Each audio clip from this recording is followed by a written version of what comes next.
భావించి దాన్ని ఎంత వీలైతే అంత స్పీడ్ చేసి ప్రజల వరకు ఈ ధర్మాన్ని చేరవేసే ప్రయత్నం చేయాలి. అల్హమ్దులిల్లాహ్. మరి ఏదేమైనప్పటికీ కూడా వాసి గారు మరి నాకు ఇచ్చినటువంటి అంశం ఏంటంటే క్రైస్తవ మత పరిచయం. మిత్రులారా, ఖురాన్ యొక్క ఆయతని ముందు చదివాను. ఆ ఆయకు అనువాదాన్ని చదివి వినిపించిన తర్వాత ఇన్షాల్లా నేను నా అంశంలో వేసేటువంటి ప్రయత్నం చేస్తాను. నేను చదివినటువంటి ఆయకు సూరే మాయిదా ఆయత నెంబర్ 78. అక్కడ అల్లాహ్ తాలా ఏమంటే, ఇశ్రాయేలు సంతతి వారిలోని అవిశ్వాస మార్గం ఇశ్రాయేలు సంతతి వారిలో అవిశ్వాస మార్గం అవలంబించిన వారిని నేను హజరత్ యాడ్ చేసిన అక్కడ యాక్చువల్గా అల్లాహ్ తాలా దావూద్ అన్నాడు. దావూద్ నోట మరియం కుమారుడైన మసీ నోట శపించడం జరిగింది. ఎందుకంటే వారు అవిధేయులు అయ్యారు, అత్యాచారం చేశారు. ఈ ఆయత్ కాస్త అర్థం చేసినట్టయితే ప్రస్తుత క్రైస్తవ స్థితిగతులు ఏవైతే ఉన్నాయో కాస్త అవగాహన చేసే అవకాశం ఉంటుంది. మా చెల్లెరా, ప్రపంచంలో అనేక మతాలు ఉన్నాయి. ఆయా మతాలు ఏ ఏ ప్రాంతాల్లో అయితే పుట్టుకొచ్చాయో ఆవిర్భవించాయో ఆయా ప్రాంతాల పేరిట పిలువబడటం మనకు తెలుసు. అలాగే ఆయా మతాలను పరిచయించినటువంటి వ్యక్తులు లేక వక్తలు ఎవరైతే ఉంటారో ఆ వ్యక్తులు లేక వక్తల పేరుతో కూడా ఆయా మతాలు పిలువబడటం కూడా మనకు తెలుసు.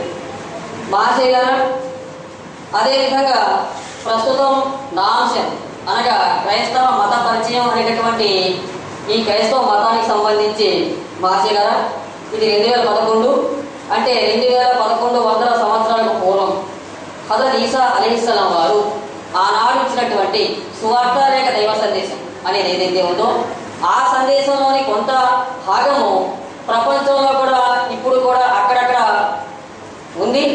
ఆ ఉన్నటువంటి కొద్దిపాటి సందేశం యొక్క ప్రచారమే ఈనాటి ప్రపంచ క్రైస్తవ మతంగా పిలువబడుతుంది.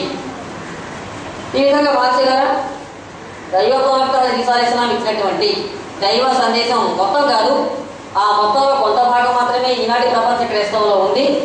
అయితే మహాశైలారా, ఏ విధంగా అయితే ఇస్లాం అనబడేటటువంటి ధర్మానికి మౌలికమైనటువంటి సిద్ధాంతాలు లేక విశ్వాసాలు తౌహీద్, రిసాలత్, ఆఖిరత్ అనేటటువంటి 3 ప్రధానమైనటువంటి మౌలిక విశ్వాసాలు ఎలాగైతే ప్రతిపాదించబడ్డాయో అలాగే మహాశైలారా, క్రైస్తవ మతానికి సంబంధించి ఇవి కూడా మౌలిక విశ్వాసాలుగా ఉన్నాయి.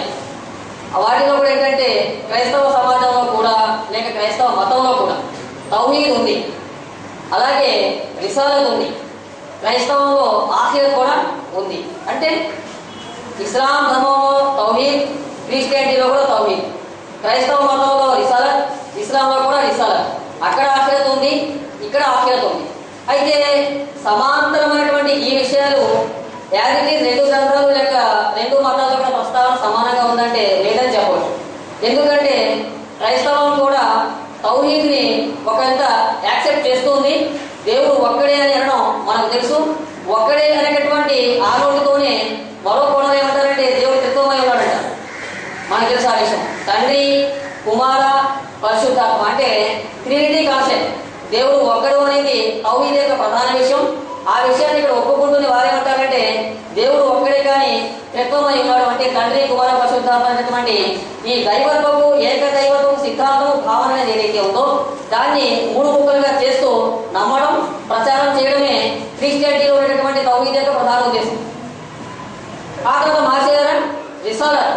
ఎలాగైతే ఇస్లాంలో రిసాలత్ ఎలాగైతే ఉందో కానీ ఇస్లాం కాన్సెప్ట్ ప్రకారంగా రిసాలత్ యొక్క పగడబంది ఆ షరీత్ పరమైనటువంటి కాన్సెప్ట్ ఏదైతే మన దగ్గర ఉందో కానీ క్రైస్తవ సమాజంలో రిసాలత్ అయితే ఉంది కానీ రియాలిటీగా కాన్సెప్ట్ ఆఫ్ రిసాలత్ ఏదైతే ఉందో అది అంత స్ట్రాంగ్ గా అయితే చెప్పవచ్చు. కాబట్టి అక్కడ కూడా ఎలా ఉందంటే ఉదాహరణకి దైవ ప్రవక్తలు అనేటటువంటి వారు ఎవరైతే ఉంటారో కేవలం మగవారికి మాత్రమే ఆ అర్హత ఉంటుంది. ప్రవక్త అనేటటువంటి ఆ బాధ్యత అర్హత ఏదైతే ఉందో అది ఆడవాళ్ళకి లేదు. కానీ క్రైస్తవ సమాజంలో లేడీస్ కూడా కొంతమంది ప్రవక్తలు ఉన్నారు. వారిని ఏమంటారంటే వాళ్ళు ప్రవక్తి అంటారు. కాబట్టి ప్రవక్త యొక్క కాన్సెప్ట్ అయితే ఉంది కానీ లేడీస్ కూడా ప్రవక్తకు ఆ బాధ్యత ఏదైతే ఉందో ఆ అర్హత ఏదైతే ఉందో లేక యోగ్యత ఏదైతే ఉందో అది కూడా వారు క్రైస్తవ సమాజంలో లేడీస్ కూడా ప్రవక్త యొక్క బాధ్యతను అప్పగించబడింది. ఈ విధంగా బైబిల్లో కొంతమంది లేడీస్ పేరు కూడా ప్రస్తావించబడింది. ఆ తర్వాత మహాశైలారా ఆఖిరత్. ఆఖిరత్ సంబంధించి మన దగ్గర ఉండేటటువంటి క్లియర్ స్టాండర్డ్ ఏదైతే ఉందో అది క్రైస్తవ సమాజం లేదని చెప్పు. ఎందుకంటే ఆఖిరతు అంటే పరలోకం ఉంది అనేటటువంటి భావన అయితే క్రైస్తవ సమాజం చాలా పకడ్బందీగా నమ్మింది, బలంగా నమ్మింది, దృఢమైనటువంటి విశ్వాసం ఉంది. కానీ వారికి మనకి వచ్చినటువంటి వ్యత్యాసం ఏంటంటే క్రైస్తవ సమాజం ఆఖిరత్ అంటే పరలోకం పట్ల నమ్మకం, విశ్వాసం ఉన్నాయి. కానీ అక్కడ లభించేటువంటి శిక్ష లేక బహుమానాలు ఏవైతే ఉన్నాయో పరలోకంలో దానికి సంబంధించి క్రైస్తవ మత పండితులు లేక విద్వాంసులు ఎవరైతే ఉన్నారో వారిలో కూడా చాలా భేదాభిప్రాయాలు ఉన్నాయి. అవి ఏంటంటే శిక్ష బహుమానాలు కేవలం శరీరానిక లేక శరీరం మరియు ఆత్మ కలిసా అనేటటువంటి ఒక భేదం ఉంది. కొంతమంది ఏమంటారంటే కేవలం శరీరానికి మాత్రమే శిక్ష లేక బహుమానాలు అనేటువంటి ఆపాదించబడతాయి, ఆత్మకు మాత్రం కాదనేటువంటి ఒక వాదన. మరొక వాదన ఏంటంటే కేవలం ఆత్మకు మాత్రమే తప్ప ఈ భూ సంబంధమైనటువంటి శరీరంతో మనిషి పరలోకంలో ఎత్తబడడం అనేది ఏదైతే ఉందో సాధ్యం కాదు.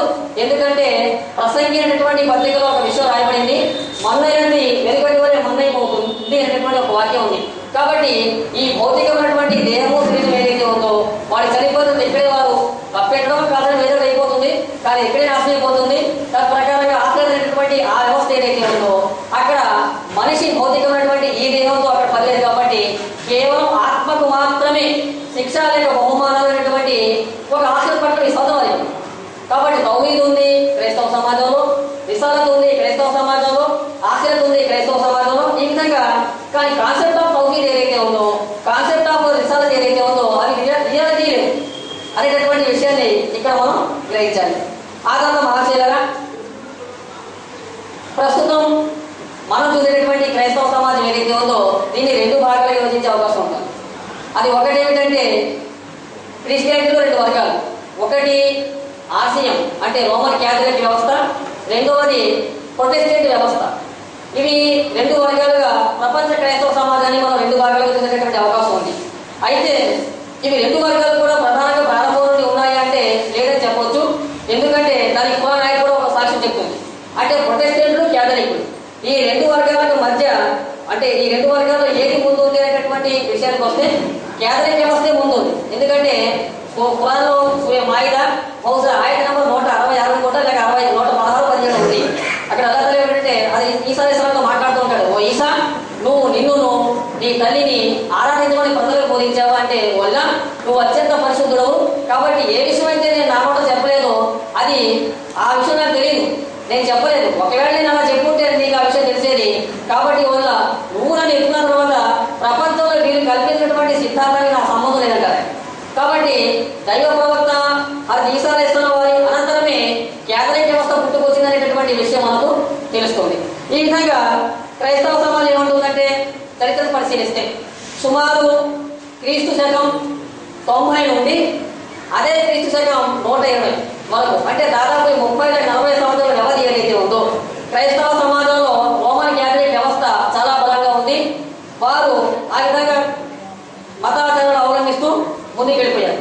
అయితే మహాశైలారా ఈ విధంగా ప్రస్తుతం క్రైస్తవాన్ని కనుక మనం పరిచయం చేసేటట్టయితే రెండు వర్గాలుగా మనం చూసేటటువంటి అవకాశం ఉంటుంది.